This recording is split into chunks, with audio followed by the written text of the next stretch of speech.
पक्षी ले लो, पक्षी ले लो, मस्त मस्त सुनहरे सुनहरे सुंदर पक्षी ले लो।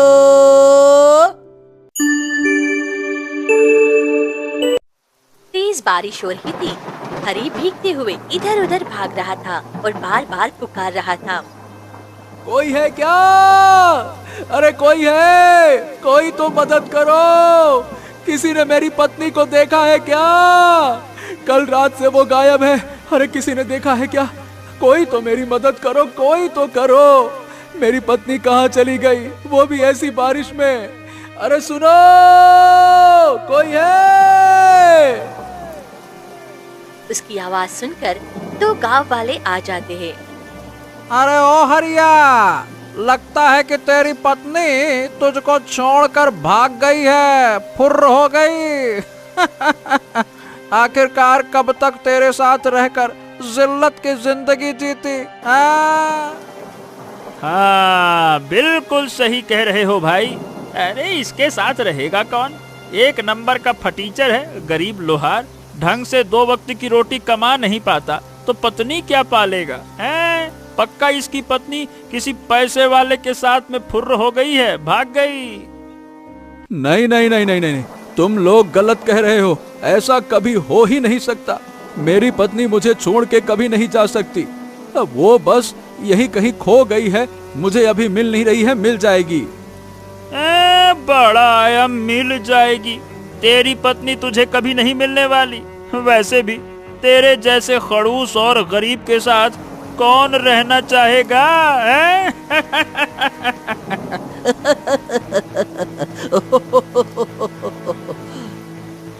इतना कहकर सारे गांव वाले हंसने लगे और हरीब का मजाक उड़ाने लगे।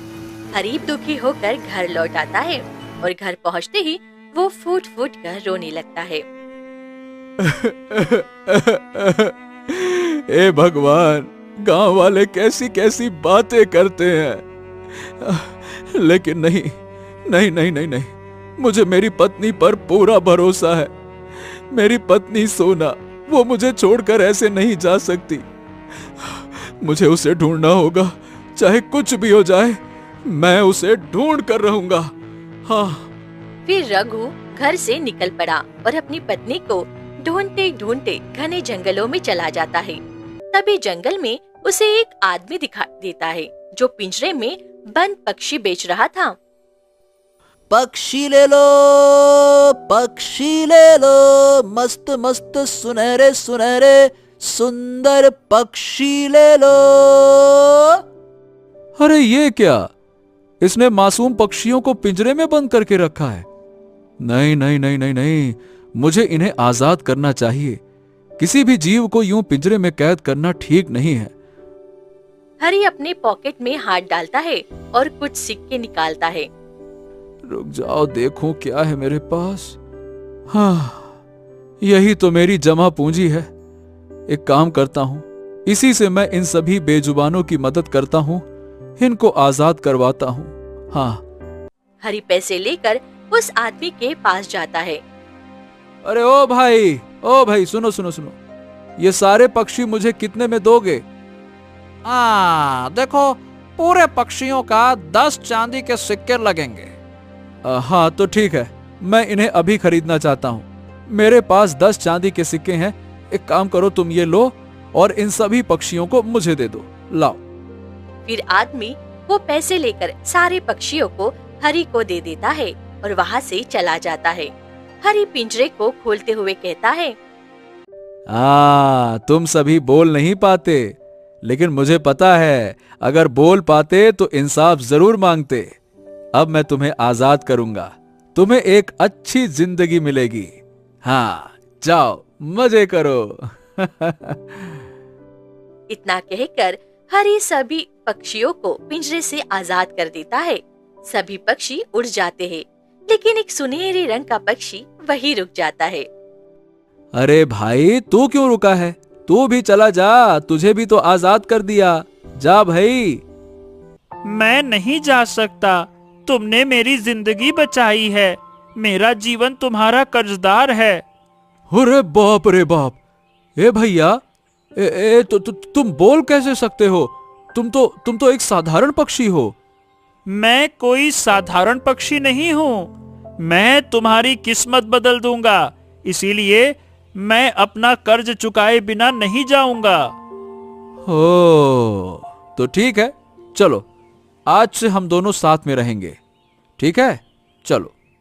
हरी सुनहरे पक्षी को लेकर अपने घर आ जाता है। हाँ, तुमको पता है मित्र, अभी मेरी पत्नी सोना होती ना तो जल्दी से मुझे एक गिलास पानी लाकर देती। काश मेरे पास भी पैसा होता और मैं भी धन कमा पाता तो मैं अपनी पत्नी को खुश रख पाता और वो मुझे छोड़कर नहीं जाती। ये बताओ, तुम अपनी पत्नी सोना की तलाश में हो ना? हाँ, लेकिन तुम्हें कैसे पता कि मैं अपनी पत्नी सोना की तलाश में हूं? तुम ये सब कैसे जानते हो? मैं एक गहरा रहस्य हूँ। मैं उसके रहस्य का रक्षक हूँ। बिना मेरे तुम कुछ भी नहीं जान सकते। मैं तुम्हें उस तक पहुंचा सकता हूँ। आहा, तुम ही मेरे सच्चे मित्र हो। वादा करो कि हमेशा मेरे साथ रहोगे और मेरी पत्नी को ढूंढने में मेरी मदद करोगे। वादा? तभी हरी का पड़ोसी महेश उस पक्षी के साथ उसे देख लेता है। अरे गांव वालों, सुनो सुनो सुनो भाई, सब लोग इधर आओ। देखो तो देखो ये हरी, इसकी पत्नी तो किसी और पैसे वाले के साथ भाग गई। अब ये एक पक्षी के साथ रह रहा है। क्यों हरी, अब इस पक्षी को सिंदूर भी लगा दे।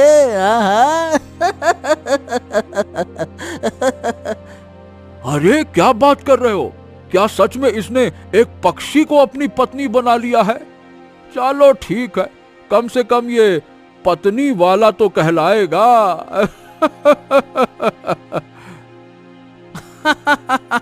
हाँ, और अच्छा है, कम से कम हमारे गांव में तो एक ऐसा व्यक्ति भी है जिससे हमें मनोरंजन मिलता रहेगा। क्यों? पति और पत्नी, इंसान और पक्षी। अब तुम एक काम करना, पक्षी के पीठिया में बैठ जाना, पक्षी तुमको आसमान की सैर करा देगी।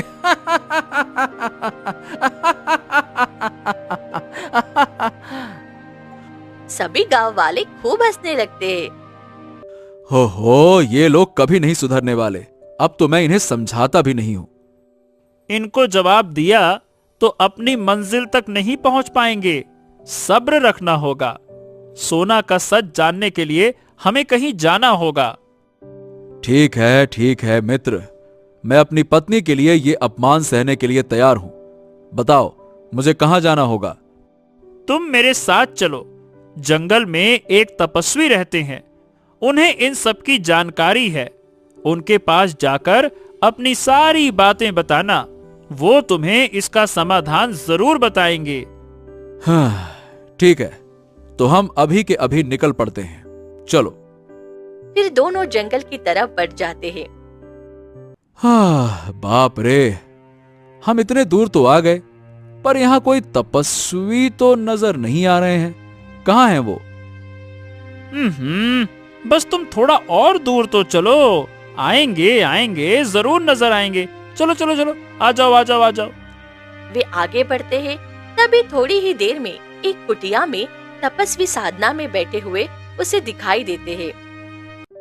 महाराज प्रणाम स्वीकार करें, मुझे क्षमा करें और कृपया मेरी मदद करें।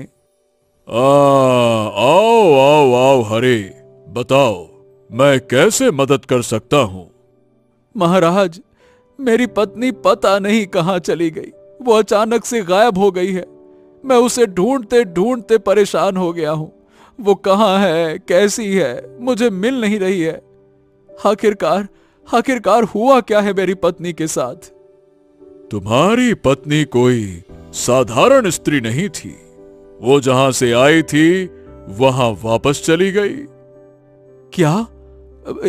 ये आप क्या कह रहे हैं? भला जहां से आई वहां वापस चली गई, इसका क्या मतलब है? साधु महाराज, सही बताओ, मुझे कुछ समझ में नहीं आ रहा कि आप कहना क्या चाहते हैं। कृपया करके साफ साफ बताइए ना, आखिर मेरी पत्नी के साथ हुआ क्या है? तो सुनो हरि, ये बात कई वर्ष पहले की है, जब तुम्हारी पत्नी माया नगरी की राजकुमारी थी, जो हमारे पृथ्वी लोक से बहुत दूर एक राज्य है। गुरुजी, हमारी राजकुमारी अब 18 वर्ष की हो गई है। हमें उसे इस राज्य का उत्तराधिकारी घोषित कर देना चाहिए और हमारे नियमों के अनुसार अब वही महारानी होंगी। हाँ महाराज, हाँ, आप बिल्कुल सही कह रहे हैं। राजकुमारी इस योग्य भी है। अब हम जल्द से जल्द उसे इस राज्य की महारानी घोषित कर सकते हैं। तभी राजकुमारी वहां आती है। पिताजी, मुझे आपके जैसे न्यायप्रिय शासक बनना है और सभी पर राज करना है। मेरी पुत्री, क्यों नहीं? आखिर तू हमारी पुत्री ही तो है। तू भी तो मेरी तरह बनेगी और इस राज्य पर हमेशा राज करेगी। पिताजी, हम राज्य अभिषेक की तैयारी करते हैं, क्योंकि हम जल्दी महारानी बनेंगे, तो बहुत सारी तैयारी करनी भी होगी। हाँ हाँ, क्यों नहीं राजकुमारी, जाओ और अच्छे से तैयारी कर लो। कुछ ही दिनों में तुम इस राज्य की महारानी बन जाओगी। फिर राजकुमारी महल की ओर चली जाती है।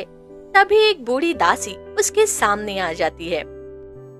राजकुमारी, मेरे पैरों में बहुत दर्द है। आप कृपया अपना हाथ देकर मुझे उठा दीजिए, मैं खुद नहीं उठ पा रही हूँ। अरे छी, मैं तुम्हें कैसे छू सकती हूँ? मैं इस राज्य की होने वाली महारानी हूँ। तुम जैसे भिखारियों को मैं मदद नहीं कर सकती हूँ, इसमें मेरी शान कम हो जाएगी। इतना कहकर राजकुमारी दासी को लात मार देती है और चली जाती है। ये दृश्य दूसरी दासी देख लेती है। कितनी क्रूर है ये राजकुमारी, मुझे ये बात महाराज को बतानी चाहिए। फिर दासी महाराज के पास जाती है। महाराज, महाराज, राजकुमारी ने घोर अनर्थ किया है महाराज। क्या बात है दासी, तुम इतनी घबराई हुई क्यों लग रही हो? महाराज, हमारी सबसे बुजुर्ग दासी कांता है। उसके घुटने में तकलीफ थी, इसीलिए वो खुद उठ नहीं पाई।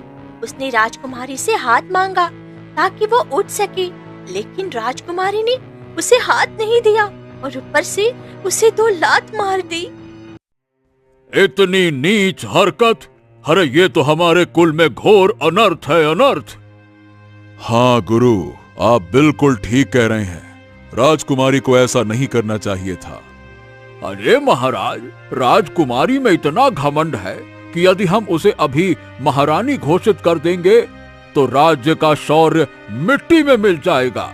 उसे उचित दंड देना आवश्यक है। आप सही कह रहे हैं, मैं अपनी पुत्री को दंड देने को तैयार हूं। हमारे नियम के अनुसार जो कोई अपराध करता है उसे धरती लोक पर जाना पड़ता है और साधारण जीवन जीना पड़ता है। राजकुमारी को भी धरती लोक पर जाना होगा और एक गरीब की पुत्री बनकर साल भर किसी गरीब की सेवा करनी होगी, तब जाकर उसका पाप धुलेगा। हाँ, ये ठीक है। तभी राजकुमारी अपने लिए एक ताज बनाकर आती है। पिताजी, ये देखिए, मैंने अपने लिए एक खास हीरे से ताज बनाया है। जब मेरा राज्याभिषेक होगा ना, तब मैं ये पहनकर बैठूंगी। तभी ज्योतिष्य ताज को छीन लेते हैं। राजकुमारी, तुम इस ताज के योग्य नहीं हो। ताज के योग्य बनने के लिए तुम्हें धरती लोक पर रहकर साधारण जीवन जीना होगा, तब तुम्हारा घमंड टूटेगा और तुम योग्य बनोगी। ये आप लोग क्या कह रहे हैं? मैं इस राज्य की राजकुमारी हूँ। आपकी हिम्मत कैसे हुई मुझसे ऐसा कहने की? गुरुजी बिल्कुल ठीक कह रहे हैं। तुम्हारे अंदर घमंड है। ये घमंड टूटना जरूरी है। दया और सभी को सम्मान देना सीखना चाहिए। तुमने कांता दासी के साथ अपराध किया है, अपराध। तभी ज्योतिष्य अपने कमंडल से जल लेकर राजकुमारी पर छिड़क देते हैं और राजकुमारी गायब हो जाती है और धरती लोक पर रघु की पत्नी बनकर जीवन जीने लगती है। और 1 साल बीत जाता है। तभी एक दिन आधी रात को राजकुमारी उठकर जंगल की ओर निकलती है। तभी वहाँ 2 विचित्र सैनिक आते हैं। राजकुमारी, अब आपका 1 साल पूरा हो गया है। धरती लोक पर अब आप और नहीं रह सकती। नहीं, मैं अब नहीं जाऊंगी। मैं अपने पति से बहुत प्यार करने लगी हूँ और अब उन्हीं के साथ रहूंगी। नहीं नहीं नहीं नहीं, ऐसा नहीं हो सकता। आपको हमारे लोग जाना होगा। राजा का आदेश है। कुछ भी हो जाए, मैं नहीं जाऊंगी। मैं अब धरती लोक पर अपने पति के साथ रहना चाहती हूँ। वो मुझसे बहुत प्यार करते हैं। मैं उन्हें यूं अकेले नहीं छोड़ सकती। तभी राजा स्वयं प्रकट होते हैं। तुम ये क्या कह रही हो? जब तुम ऊपर थी तब तुम घमंड में थी, अब नीचे आ गई हो तो हमारा अपमान कर रही हो। नहीं पिताजी, कुछ भी हो जाए, मैं नहीं जाऊंगी।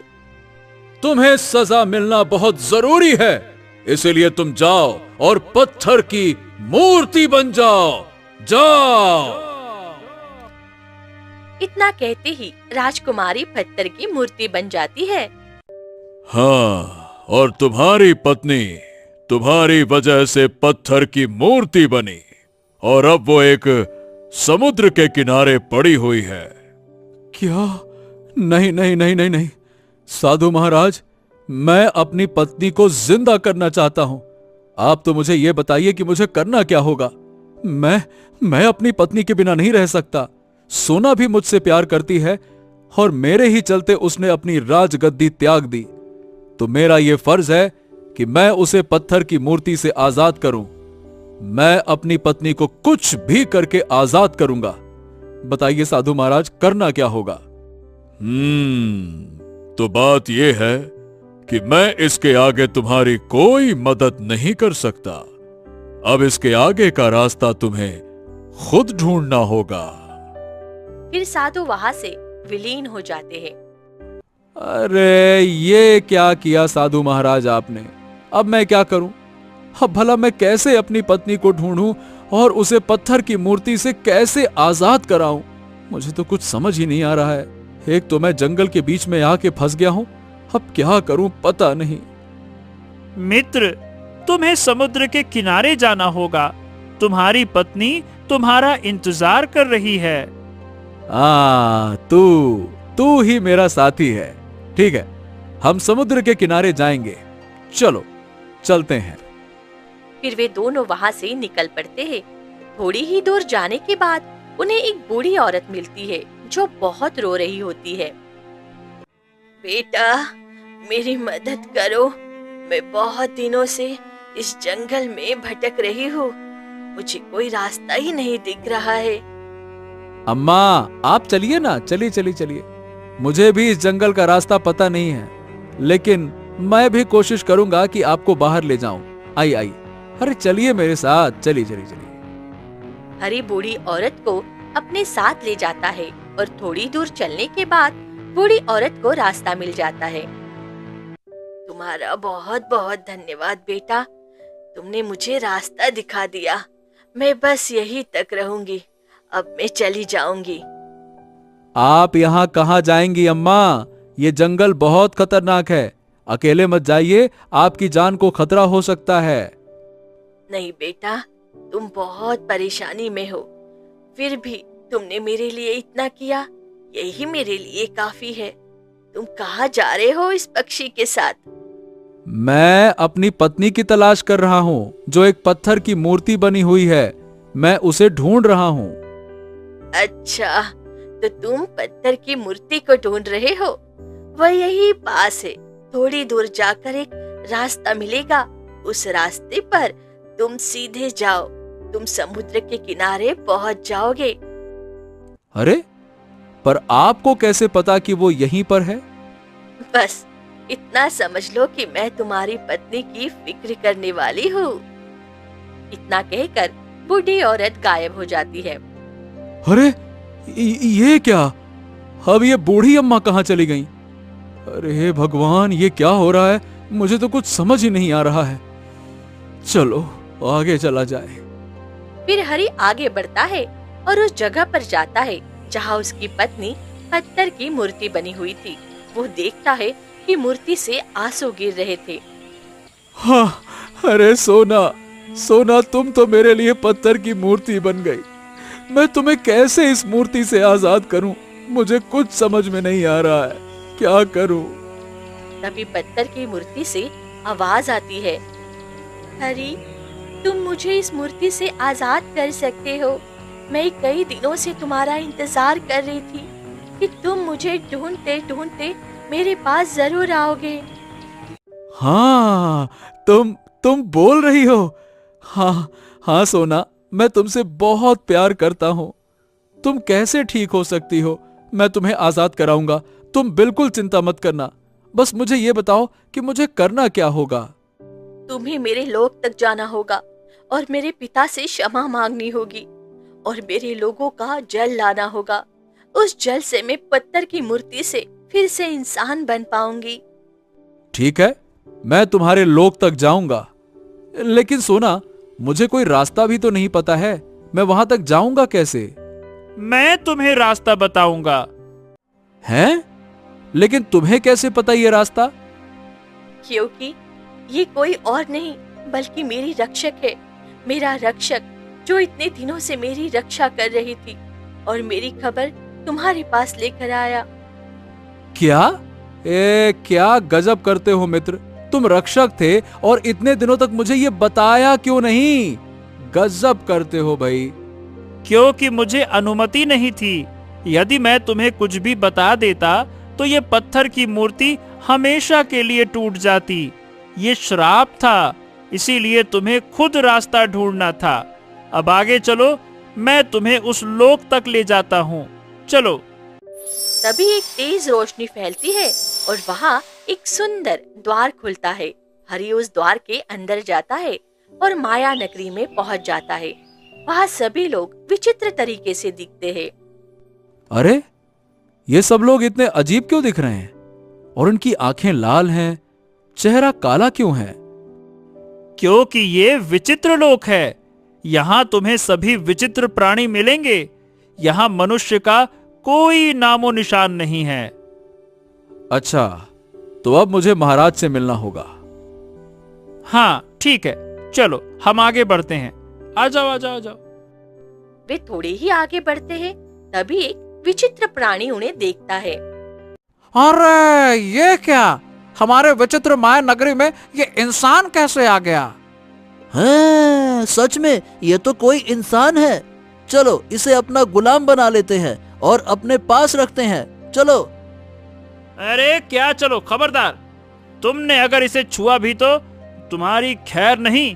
ये महाराज से मिलने आया है, इसे कुछ जरूरी काम है।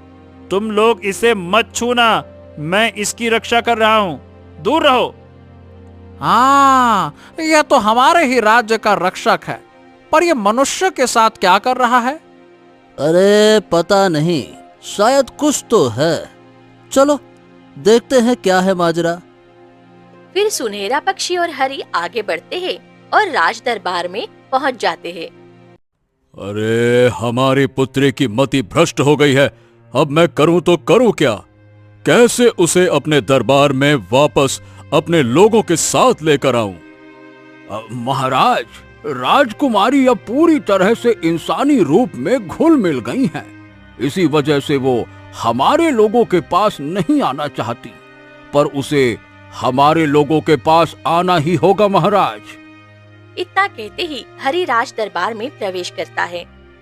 तुम कौन हो और इंसान हमारे माया नगरी में क्या कर रहा है? प्रणाम महाराज, मुझे आपसे मिलना था। आपने मेरी पत्नी को पत्थर के रूप में बदल दिया, उसे इंसान के रूप में बना दीजिए। मैं अपनी पत्नी से बहुत प्रेम करता हूँ। वो मेरी राजकुमारी है और उसे इस माया नगरी की महारानी बनाना है, ना कि तुम जैसे गरीबों की पत्नी। इसलिए चुपचाप चले जाओ यहां से। कुछ दिन वो पत्थर की मूर्ति में रहेगी तो फिर जाकर उसकी समझदारी वापस आ जाएगी, उसकी अकल ठिकाने आएगी। नहीं महाराज नहीं, आप ऐसा नहीं कर सकते। मैं अपनी राजकुमारी को इतना कष्ट में नहीं देख सकता। आप उसे जाने दीजिए, वो अपने पति के साथ बहुत खुश रहेगी। तुम धरती लोक कब चले गए और क्यों इंसानों के साथ हो जबकि तुम हमारे राज्य का हिस्सा हो? महाराज, मैं अपनी दोस्त राजकुमारी की तलाश में धरती लोक पर गया था, लेकिन तभी एक शिकारी ने मुझे पकड़ लिया और इस हरि ने निस्वार्थ अपने थोड़े से जमा पूंजी देकर मेरी रक्षा की। तब से मैं इसको यानी कि हरि को राजकुमारी से मिलाने की पूरी कोशिश कर रहा हूँ। क्या क्या ये सच में हमारी राजकुमारी से सच्चा प्रेम करता है?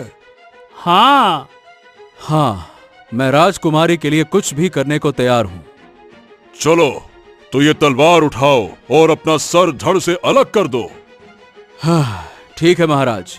अगर इससे मेरी पत्नी सोना फिर से इंसान बन सकती है तो मैं ये करने के लिए तैयार हूँ। हरि तलवार उठाकर अपना सर धड़ से अलग करने लगता है। रुको, बस बहुत हो गया। तुम ऐसा नहीं कर सकते। तुम्हें सच में मेरी पुत्री से बहुत प्रेम है, इसीलिए हम अपनी पुत्री को धरती लोक पर रहने देंगे। लेकिन ध्यान रखना, जिस दिन तुमने उससे नफरत की या कुछ गलत किया, उसी दिन वो हमारे लोगों के पास वापस चली आएगी। हाँ महाराज, मैं इसे मानता हूँ। इतना कहते ही ज्योतिष्य तलवार उठाने लगते हैं। रुको, ये नहीं हो सकता। वो हमारे कुल की है, हमारे वंश की है। वो धरती लोक पर नहीं रह सकती। तभी सुनहरा पक्षी बीच में आ जाता है और उसका एक पंख कट जाता है।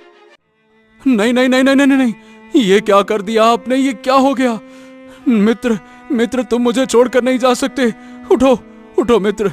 अरे ये क्या किया आपने? मेरे मित्र को क्यों मार दिया? इसका क्या दोष था? मित्र उठो, उठो मेरे मित्र, उठो। ये आपने ठीक नहीं किया। एक निर्दोष की हत्या कर दी। मैं मानता हूं कि आप ज्ञानी हैं, पर ये अपराध है, अपराध। सैनिकों, इन्हें ले जाओ और काल कोठरी में बंद कर दो। सैनिक ज्योतिष को लेकर जाकर काल कोठरी में बंद कर देता है। हरि रोते हुए सुनहरे पक्षी के साथ धरती लोक पर लौट आता है। तभी वो देखता है कि सोना इंसानी रूप में वहाँ खड़ी थी। सोना, तुम इंसान बन गई। मैं बहुत खुश हूँ, लेकिन मेरा मित्र इस दुनिया में नहीं रहा। ये क्या हुआ मेरे मित्र को? तुम्हारे ज्योतिषी ने मुझे मारना चाहा, पर तुम्हारे रक्षक और मेरे मित्र ने बीच में आकर मेरी जान बचाई और खुद अपनी जान गंवा बैठा। ये मेरा बचपन का साथी था। ये मुझे नहीं छोड़ सकता था। हमेशा कहता था कि ये मेरी रक्षा करेगा। लेकिन आज इसने मेरी खुशी के लिए अपनी जान दे दी। मैं इसकी कुर्बानी कभी नहीं भूल सकती। मैं भी इससे बहुत प्यार करता हूँ, इसे कभी नहीं भूलूंगा। इसने हम दोनों को मिलाने के लिए अपनी जान की बलि दी। हम इसकी कुर्बानी को कभी बेकार नहीं जाने देंगे। अब हम दोनों हमेशा खुश रहेंगे। उस दिन से सोना और हरि अपने यादों और मित्र की कुर्बानी के साथ जीवन जीने लगते हैं।